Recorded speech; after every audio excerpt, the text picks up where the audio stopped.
et messieurs, bonjour et bienvenue à la présentation de la une des journaux de ce mercredi 5 juin 2019 que nous démarrons par le quotidien de service public La Nation.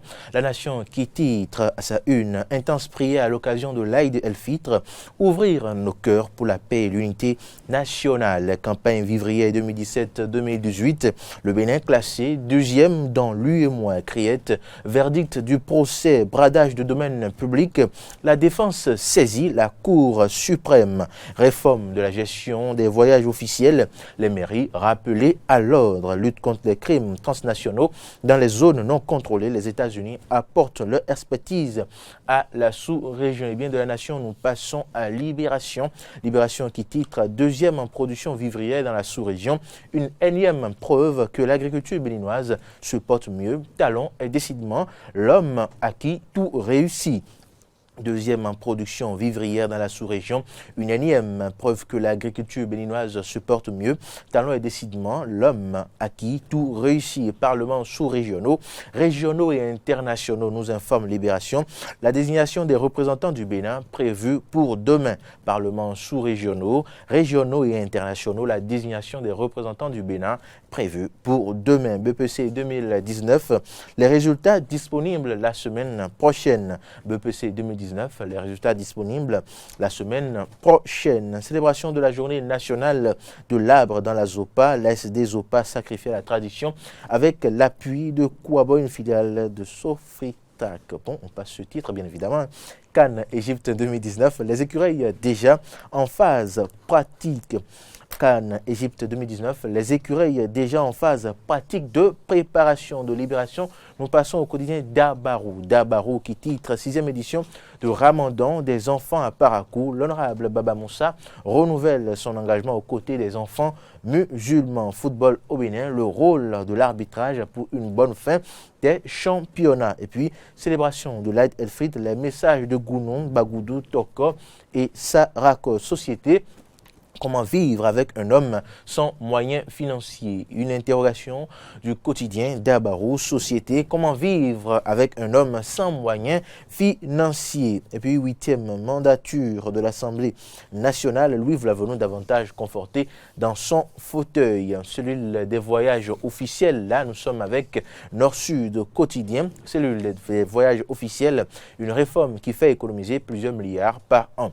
Cellule des voyages officiels, une réforme qui fait économiser plusieurs milliards par an. Fête du Ramadan à Porte-Novo, Vlavonou communie avec la communauté musulmane. Agriculture, l'UEMOA déclare le Bénin deuxième producteur vivrier. Agriculture, l'UEMOA déclare le Bénin deuxième producteur vivrier. Et puis de Nord-Sud quotidien, nous passons à la presse du jour qui nous informe préparation de la Cannes Égypte 2019. Les écureuils déjà au travail à Ifrane au Maroc. Préparation de la Cannes Égypte 2019, les écureuils déjà au travail à Ifrane au Maroc. Assemblée nationale du Bénin. Les félicitations de Vladimir Poutine transmises à Louis Vlavonou. Assemblée nationale du Bénin, les félicitations de Vladimir Poutine transmises à Louis Vlavonou. Affaire domaniale à la Criette, 12 mois de prison avec 2 millions d'amende pour Modeste Toboula. Affaire domaniale à la Criette, 12 mois de prison avec 2 millions d'amende pour Modeste Toboula, l'ex-préfet du littoral. La dépêche succède à la presse du jour et titre « Cas de malversation à l'Office national d'imprimerie et de presse entre juillet 2016 et juillet 2018, ONIP, surfacturation et fausse procédure ». Cas de malversation à l'Office national d'imprimerie et de presse entre juillet 2016 et juillet 2018, ONIP, surfacturation et fausse procédure, des dizaines de millions de francs CFA en manque à gagner pour l'État. Après le message à la nation du chef de l'État le 20 mai 2019, un dialogue national qui languit. Entretien avec le magazine Jeune Afrique quand Bruno Amoussou se mélange les pédales. Entretien avec le magazine Jeune Afrique quand Bruno Amoussou se mélange les pédales. Dossier bradage du domaine public, la dépêche revient sur l'actualité. 12 mois d'emprisonnement ferme pour l'ancien préfet Toboula. Dynamisme Info à présent. Dynamisme Info, passation de service à la tête de l'arrondissement de Révier, investi dans ses nouvelles fonctions. Patrice Rounyeva, mise sur le pragmatisme. Passation de service à la tête de l'arrondissement de Révier, investi dans ses nouvelles fonctions. Patrice Rounyeva, mise sur le pragmatisme. Et puis, seulement 1 an infligé à Toboula dans le dossier de bradage de domaine public. Trouve Dynamisme Info, seulement 1 an infligé à Toboula dans le dossier de bradage de domaine public. L'opinion très insatisfaite du verdict de la criette. 2 éminents enseignants de droit sanctionnés par le CAMES. Des carrières professionnelles bâties sur du faux, s'interroge Dynamisme Info. 2 éminents enseignants de droit sanctionnés par le CAMES. Des carrières professionnelles bâties sur du faux. Une interrogation bien évidemment de Dynamisme Info. Et puis, autre actualité avec ce quotidien, selon son conseil sénégalais, Komi Koutié a échappé à une nouvelle arrestation en Guinée. Selon son conseil sénégalais, Komi Koutié a échappé à une nouvelle arrestation en Guinée. Dossier des héritiers Tovalois Women. Seule la Cour d'appel pour dire le droit. Rançonnement de patients et vente illicite de médicaments. Titre en pied de page Dynamisme Info. 2 faits courants qui attestent de l'incivisme d'agents d'hôpitaux publics. Rançonnement de patients et vente illicite de médicaments. 2 faits courants qui attestent de l'incivisme d'agents d'hôpitaux publics. Le matinal à présent. Le matinal affrontement sanglant dans les collines. 5 morts à Dassa Zoumé. Affrontement sanglant dans les collines. 5 morts à Dassa Zoumé. Parlements régionaux, les modalités de désignation adoptées demain. Footcan 2019, les écureuils débutent leur stage à Ifran. Amélie Toinzou, Miss Tourisme Mondial Afrique. Je vais révéler le Bénin au cours de mon mandat d'ici la Miss. Criette Toboula, condamné à 12 mois de prison. Le Béninois libéré pour poursuivre cette présentation. Le Béninois libéré, titre après Adjavon qui a signé et gagné un procès contre l'État béninois. Commis la puce dans les poils de talon. Après Adjavon qui a signé et gagné un procès contre l'État béninois, commis la puce dans les poils de talon. Excessive prolongation de la durée du siège de l'ancien président risque de faire de Yahi une victime. Excessive prolongation de la durée du siège de l'ancien président risque de faire de Yahi une victime. Quelques heures après la saisie dans le Monokoufo de faux médicaments par la douane, un gros stock encore arrêté. Prochaine célébration de l'an 1 de Mouel, Bénin, Jacques Ayadi et les siens veulent dresser le bilan. Accord de partenariat FD-FIFA, Mathurin de Chaclus honore le Bénin. Main tendue de talent à la classe politique, Prudentiaux la saisie. Main tendue de talent à la classe politique, Prudentiaux la saisie. Et puis, dernier titre avec le Béninois libéré, répartition des redevances, tracking des marchandises en transit. Wadaï opte pour un partenariat gagnant-gagnant. Matin libre pour mettre un thème à cette présentation de la une des journaux de ce 5 juin de démocratie, état de droit sous talon. Depuis Dakar, l'appel de Maître Diouf à l'Afrique. L'avocat de Koutié dénonce des agissements post-Madrid contre son client. Bénin, talon chez le clergé. Bénin, talon chez le clergé, nous informe Matin Libre. Scandale au Bénin, Soglo a sécurisé plusieurs dossiers. Scandale au Bénin, Soglo a sécurisé plusieurs dossiers. Et bien, c'est ici que s'achève la présentation de la une des journaux de ce mercredi 5 juin 2019. Merci de l'avoir suivi. Bien, Frédéric Serlan, plusieurs dossiers, quand même, plusieurs actualités abordées par les quotidiens ce matin. On va commencer par les prières, les intenses prières à l'occasion de l'Aïd el-Fitr, avec la nation qui titre « Ouvrir nos cœurs pour la paix et l'unité nationale ».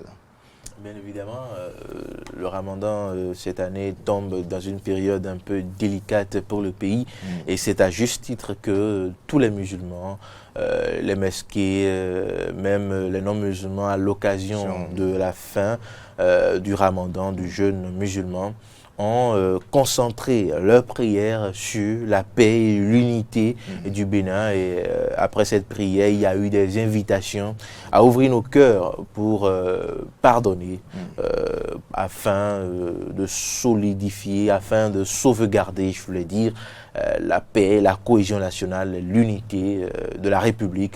Je crois que Allah, dans sa bonté, dans sa miséricorde, recevra toutes ces prières. Et au-delà de la réception par Allah de ces différentes prières, il faudrait que les uns et les autres puissent véritablement ouvrir leur cœur pour pardonner et véritablement se donner la main pour qu'ensemble nous puissions quand même bâtir ce pays qui est notre patrimoine commun, le cordon ombilical qui nous lie tous. Mais vous savez, les prières restent en plus d'effet. Dans les les prières n'auront pas d'effet sans la bonne foi des individus. Vous savez, les prières ont beaucoup plus d'effet dans le monde des religieux.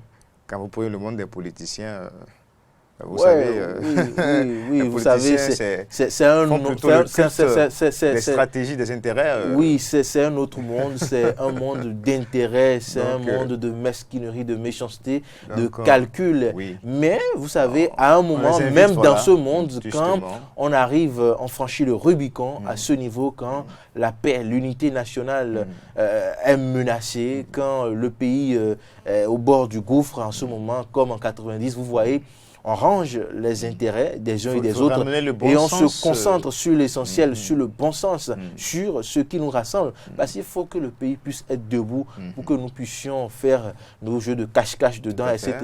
Donc quand on finit ces jeux un peu malsains, quand on voit qu'on est au bord de l'implosion, il importe à ce moment quand même de reculer. Et je crois que nous en sommes à ce niveau. Tout a été dit par le quotidien La Nation, ouvrir nos cœurs pour la paix et l'unité nationale. Et nous en sommes là. Espérons vivement que les uns et les autres puissent véritablement ouvrir leur cœur et puis laisser derrière eux les frustrations, etc. pour résolument s'engager vers l'avenir. C'est cela qu'il est question actuellement. Mais certainement que le chef de l'État a commencé à faire le premier geste avec... dans ce discours, l'invite de la nationale. Et encore que le Matin Libre nous annonce ce matin, Bénin Patrice Talon chez le clergé. Bien évidemment, peut-être que c'est dans le cadre de ce dialogue avec la classe politique annoncé par chef de l'État qu'il probablement veut solliciter la médiation, on ne sait jamais, du clergé. Puisque le clergé s'est proposé la conférence épiscopale. Bien évidemment, donc on ne sait jamais, nous ne sommes pas des devins, mais on peut quand même subodorer que Patrice Talon cherche un peu la complicité, l'aide du clergé quand même pour la tenue de ce dialogue avec toute la classe politique, parce que vous n'êtes pas sans savoir qu'il y a déjà des résistances où l'opposition exige peut-être légitimement des exigences, peut-être qui sont dans leur rôle et qu'il revient à Patrice Talon de donner du répondant pour dire je concède ceci, je ne concède pas cela. Peut-être c'est dans ce cadre-là que Talon rencontre peut-être le clergé, parce que l'IDBN aussi, comme d'autres partis, ont exigé quand même que les actes suivent immédiatement ce discours, parce que vous connaissez ce pays. Quand les discours sont là, au bout d'1 an, 2 ans, 3 ans, rien ne se fait. Donc peut-être que c'est pour répondre à cet appel pressant de l'UDBN et d'autres partis, bien évidemment d'autres leaders, que le chef de l'État veut rapidement faire les choses afin que le dialogue politique soit une réalité dans les plus brefs délais. Et nous ne pouvons que saluer cela et inviter tout le monde à, en son temps, adhérer massivement à ces pourparlers. Vous savez, c'est la semaine du Ramadan qui coïncide avec la semaine du Saint-Esprit, parce que en fait, au niveau des religions aujourd'hui, en tout cas pour le catholicisme, même les protestants, on parle du Pentecôte, la manifestation du Saint-Esprit. Et je crois que le Saint-Esprit pourra toucher les cœurs des politiciens, comme l'a souhaité ce matin la nation. Aristide Setti? Non, ce qui me fait rire, c'est l'Esprit Saint que vous évoquez pour les politiciens. Je me demande si les politiciens connaissent ce qu'on appelle l'Esprit Saint. Mais les politiciens n'ont pas une société à part part, entière. voilà, Ils sont justement, dans la ils sont société. des humains. Non, mais si nous allons rentrer dans ce débat, on ne va pas finir. C'est quoi la politique? C'est qui est politicien? Vous savez, et comment s'exerce la politique? La bénédiction de l'Esprit Saint, c'est ça qui a fait la réussite de la conférence nationale. Je suis Vous êtes d'accord avec moi? Mais aujourd'hui, ceux qui Monsieur Isidore de Souza, n'était pas forcément, il n'était pas parti pour conduire la conférence. Qu'est-ce que nous pouvons faire aujourd'hui? Ceux qui ont animé cette conférence nationale des forces vives, ceux-là n'ont plus le même degré je vais dire, de conscience et de conscience spirituelle, qu'on le veuille ou non, de conscience spirituelle que ceux qui sont là actuellement. Sinon, les événements, ce que nous avons subi ces derniers moments, ça ne va pas venir. Si chacun prie réellement pour ce pays-là, on ne va pas en arriver là. Non, mais donc, justement, les congrégations ont eu à faire ces prières. Les musulmans, les confessions religieuses. Ces congrégations l'ont. Et ça aura son effet. On joué ce rôle à la place des politiciens. C'est ce que je disais. Quand vous évoquez l'Esprit Saint, bon, c'est vrai que l'Esprit Saint peut changer les gens. Hein. Rien n'est impossible à l'Éternel. Voilà, merci Aristide Setti. Aristide, homme de peu de foi. Dynamisme Info, qui n'est pas très satisfait du verdict dans l'affaire Toboula. Seulement un an infligé à Toboula dans le dossier du bradage. Ce titre m'a fait un peu marrer. Dynamisme Info qui titre un an seulement infligé à Toboula.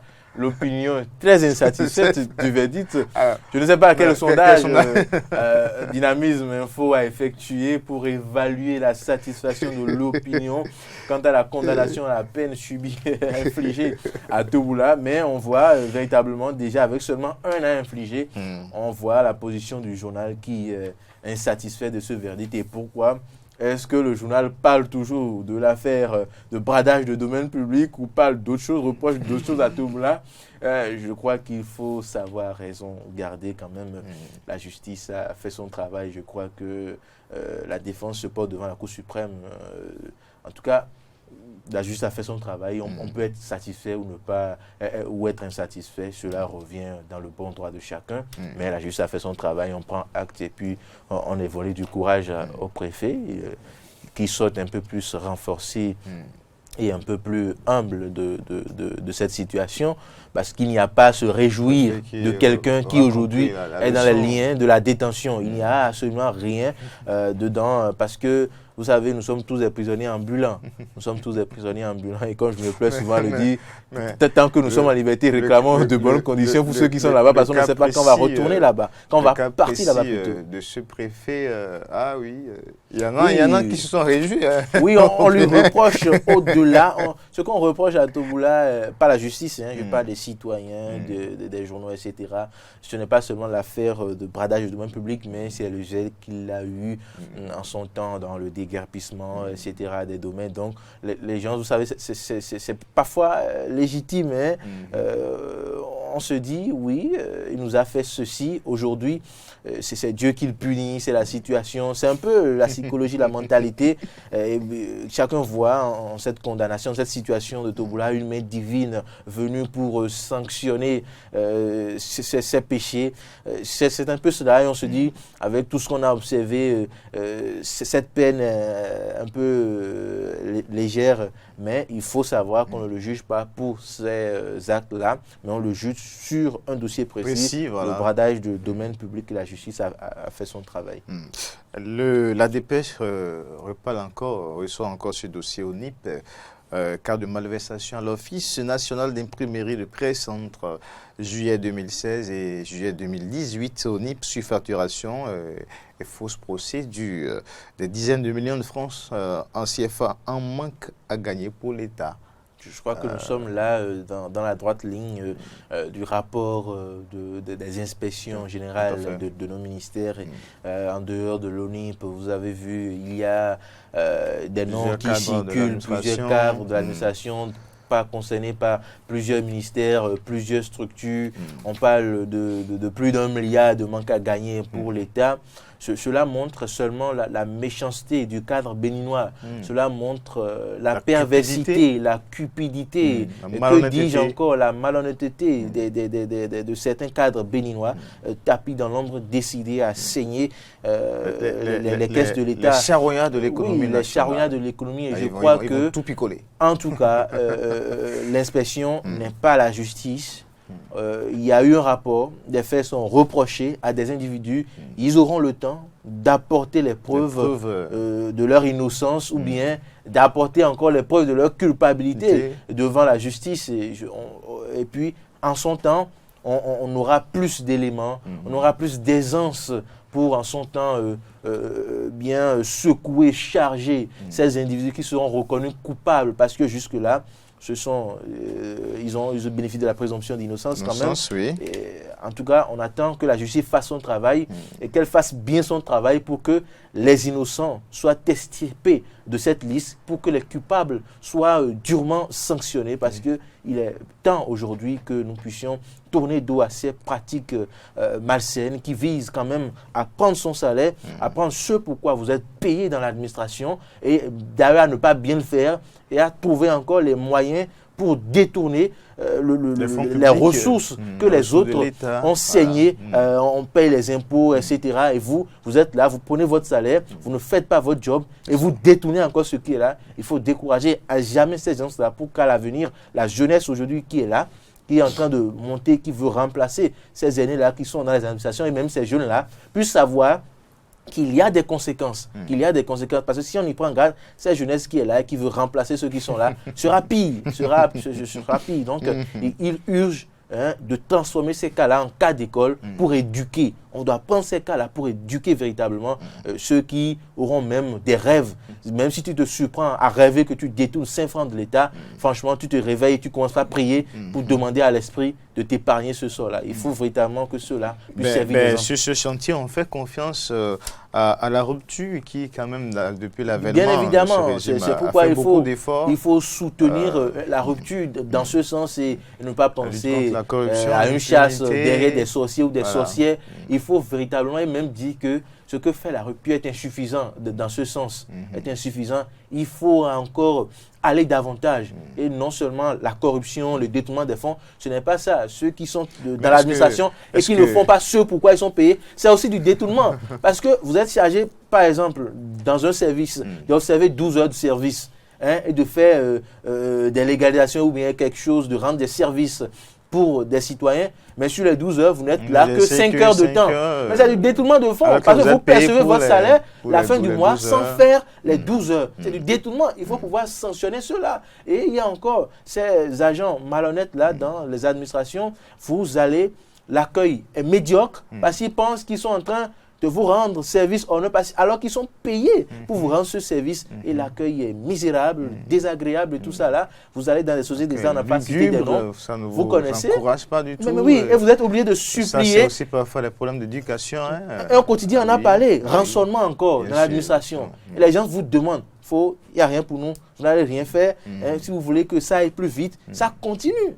Ça continue. Donc, il faut véritablement peut-être lancer des enquêtes, envoyer des agents, peut-être à la SONEB, à la SBE, dans la structure, pour voir un peu le comportement de ces agents-là. Et sur la base de ces enquêtes, sanctionner ceux qui ont encore les comportements indélicats dans nos hôpitaux publics, dans nos structures d'État, et sanctionner, faire de notre administration une administration exemplaire, performante et efficace. Alors, la Libération maintenant, le deuxième en production, vivrier dans la sous-région, une énième preuve que l'agriculture béninoise se porte mieux, mais le quotidien ajoute, Patrice Talon est décidément l'homme à qui tout réussit. Bon, ce quotidien... Un peu de la communication. Beaucoup de choses réussissent au président Talon, mais tout ne lui réussit pas. C'est faux que de le dire. C'est-à-dire, ces titres-là contribuent à entraîner les dirigeants dans l'erreur. Je crois que, oui, parce que quand un dirigeant se met à lire ce titre-là, l'homme à qui tout réussit, il va penser que tout lui réussit. Il devient dont on vante les mérites. Oui, il ne faut pas défier un individu. Il faut dire quand ça va. l'agriculture réussit à Patrice Talon. C'est bon, d'accord, il faut le dire. Mais où est la nécessité maintenant de dire décidément l'homme à qui tout réussit? Tout ne lui a pas réussi. La réforme du système partisan est un échec cuisant. La réforme constitutionnelle et bien d'autres réformes où le régime, le gouvernement a fait le rétropédalage, a stopper certaines réformes. Donc tout n'a pas réussi.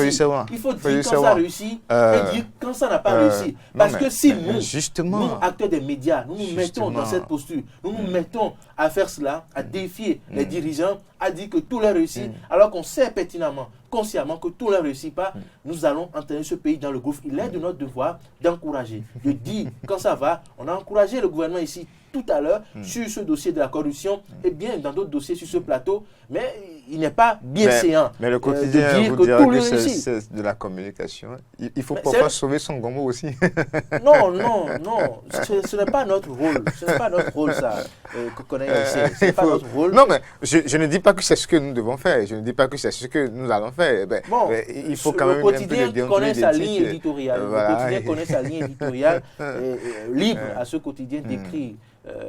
En tout cas de respecter sa ligne éditoriale, libre à nous de dire quand même que on ne doit pas, qu'il n'est pas de notre rôle dans les médias de déifier un homme, de lui dire que tout lui réussit. On a vu ce qui s'est passé quand avec Mobutu, avec etc. On commence par leur dire oh vous êtes Dieu, tout vous réussit, l'homme qui marche sur l'eau, etc. Le Dieu. Bon non.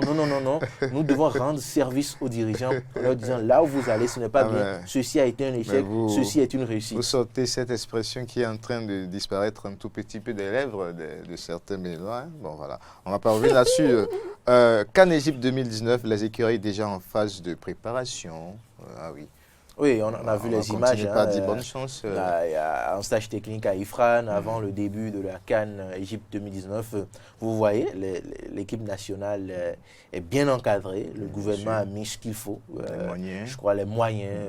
Et je crois qu'il revient à ses écuries maintenant. Mouiller véritablement le maillot, de rentabiliser cet investissement de l'État béninois. Parce qu'au-delà du gouvernement, c'est l'État qui a mis cette équipe dans de bonnes conditions, qui fait ce qu'il faut quand même. En comptant les divergences, la désunion.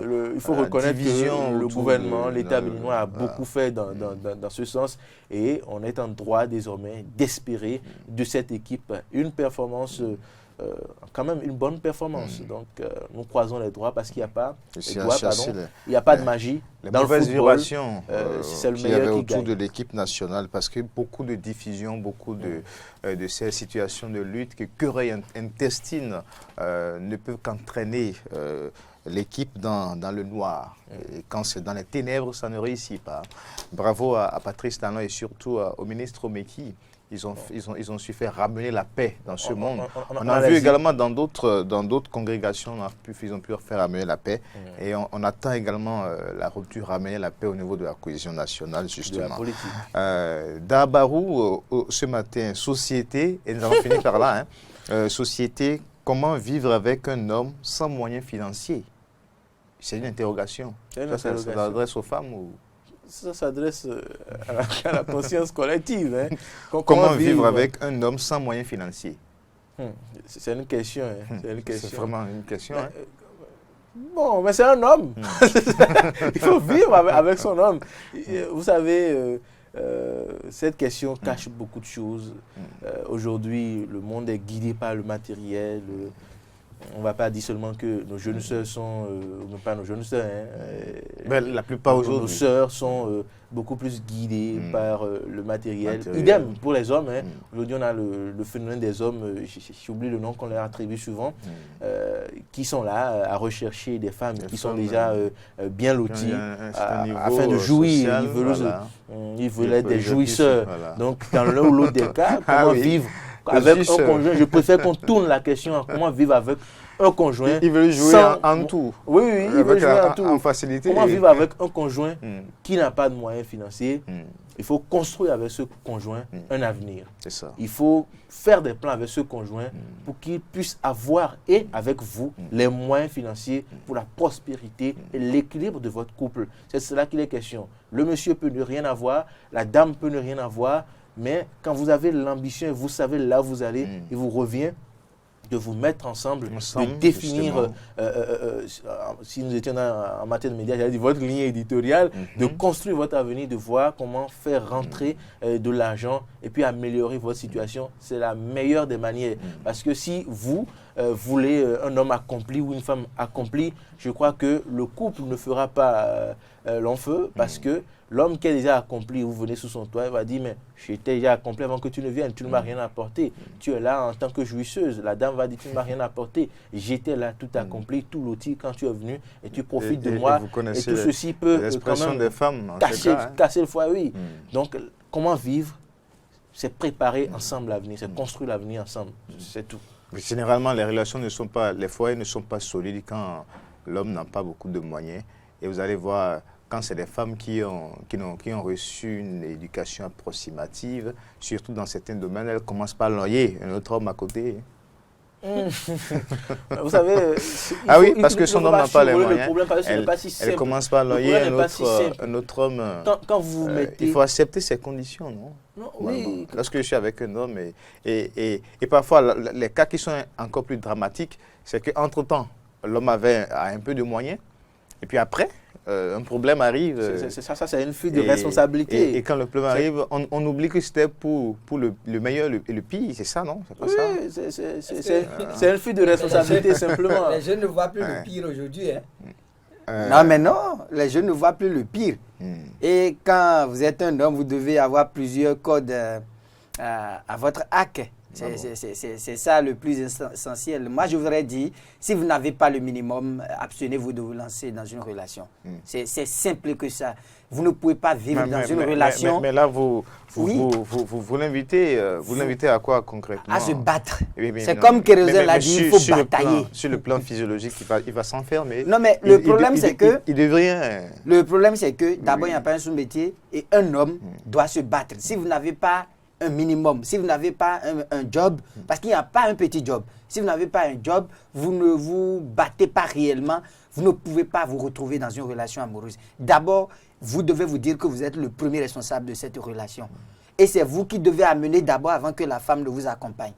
Et de plus, vous devez avoir aussi une manière d'amener celle qui est avec vous à vous accompagner à travers son travail.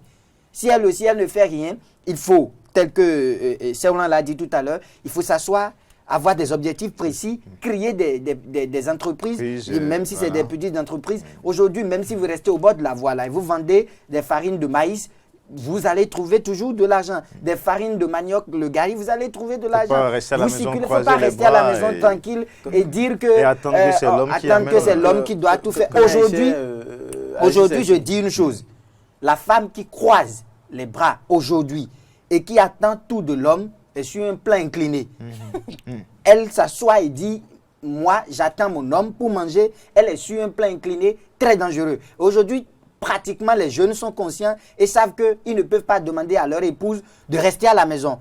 C'est pourquoi on permet généralement à nos épouses de continuer leurs études, d'aller. Elles sont libres totalement aujourd'hui. Ce n'est plus autant de nos parents. Donc, les jeunes doivent savoir. Si vous n'avez pas un minimum, si vous n'avez pas ce qu'il faut pour pouvoir quand même satisfaire les besoins élémentaires d'une femme, mais il faut vous abstenir tout simplement. Parce que vous n'allez pas vous amuser avec la vie d'une autre vie. Je crois que cette lecture un peu trop simpliste et traditionnelle des relations amoureuses est à dépasser. Une relation n'est pas... Une relation amoureuse n'est pas une prise en charge.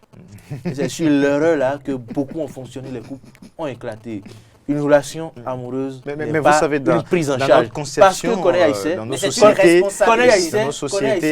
dans cette vie aujourd'hui, chacun doit assumer le poids de son existence. Et quand vous êtes en couple, cela ne veut pas dire que l'autre, vous devenez une charge pour l'autre. Vous devez apporter votre part dans le couple. L'homme doit apporter sa part et la femme doit apporter sa part. On ne peut pas dire je vais me marier, je suis à la charge de mon mari. Cette vision, elle est dépassée. Chacun a l'obligation aujourd'hui d'assumer le poids de son existence et dans la société et dans son couple. Mais justement, vous savez que dans beaucoup de foyers, il y a des femmes qui n'ont pas compris encore ça. La dame travaille, elle a son salaire, mais elle attend que le monsieur donne encore l'argent pour les produits de beauté, l'argent pour les mèches, l'argent pour l'épargne et tout. Et elle prend son salaire, je ne sais pas, elle en fait quoi concrètement? Elle attend que l'homme donne encore tout. On dit souvent, quand dans la maison, le mari a 100 francs et la dame a 1000 francs, la somme totale de l'argent dans la maison, c'est 100 francs. Oui, c'est ça, c'est... Il faut rappeler à ces femmes fonctionnaient surtout, femmes qui ont de l'argent un peu, qu'elles se trompent. Qu'elles se trompent quand l'homme ne parle pas et constate, si surtout l'homme sait que tu as de l'argent sur toi et que c'est lui qui dépense souvent, il faut t'attendre à des conséquences demain.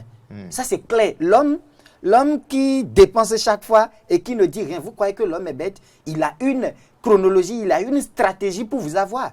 Donc, si vous avez un minimum, au moins, ne serait-ce que des petites aides. Une guerre.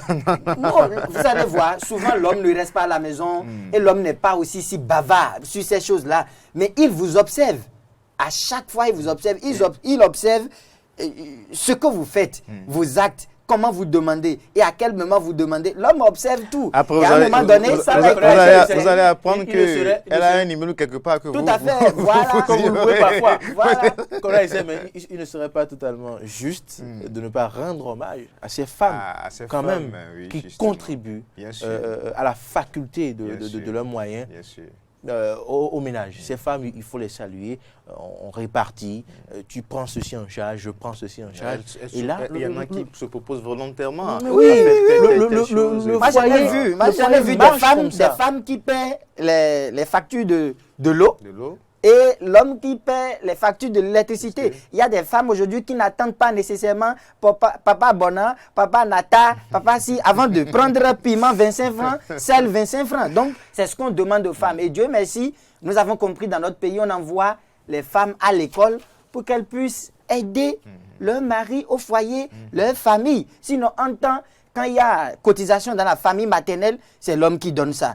Quand la femme tombe malade, c'est l'homme. Quand la belle-mère est malade, c'est l'homme. Quand le beau-père est indisposé, c'est l'homme. Et tout ça, c'est l'homme. Donc, ils ont compris aujourd'hui. Sinon, si vous attendez toujours à l'homme, il y a sur certains plans, vous n'allez pas du tout vous retrouver. Donc, la femme doit travailler, l'homme doit travailler et l'homme doit savoir toujours qu'il est le premier responsable et qu'il a plus de charges que la femme. Tout à fait. Alors, merci à vous pour en tout cas, ce petit crochet. On dit souvent que quand la femme est fâchée, le secret est au dehors. Et quand l'agent quitte le foyer également, parfois la femme aussi est au dehors. Il faut l'ajouter certainement. Merci à vous, chers confrères.